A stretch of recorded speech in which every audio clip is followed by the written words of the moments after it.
આપણા શિક્ષણ અને કલ્યાણ સંકુલમાં અને અમે એકલા નથી, ખાલી સંખ્યા જો તમે વિશ્વાસ જ નહીં થશે કે કેટલી બધી સંખ્યા છે અને તેમાં પણ આજે જમવાનો ટાઈમ છે અને અત્યારે ભોજનના સમયે રોજ તો બનતું હતું આપણે 1200-1300 જણાનું જમવાનું. હવે ડાયરેક્ટ 2-3 હજારનું જમવાનું બને છે, 2-3 હજાર લોકોનું જમવાનું બને છે. કારણ કે આપણી આણંદ વિદ્યાનગરમાં પણ 600 બાળકો, 350 દીકરીઓ અને 100 જેટલા વડીલો રહે છે. અને અમને તો મોજ જ છે. જો અહીં પંખો અને પાછું જો પવન થાય બધા.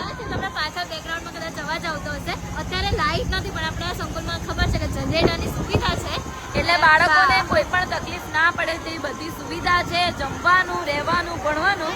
અને વાવાઝોડું જેવું આવે છે થોડું બહુ નથી આવતું.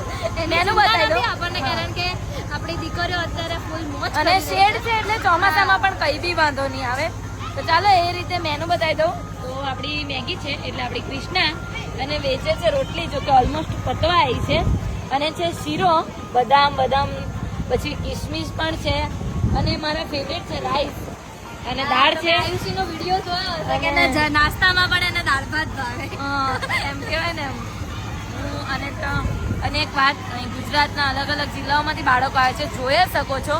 તો હું છું નવસારી જિલ્લાની અને હું છું અરવલ્લી. અને તમે કઈ ના છો ક્યાંથી વિડીયો જોવે. હા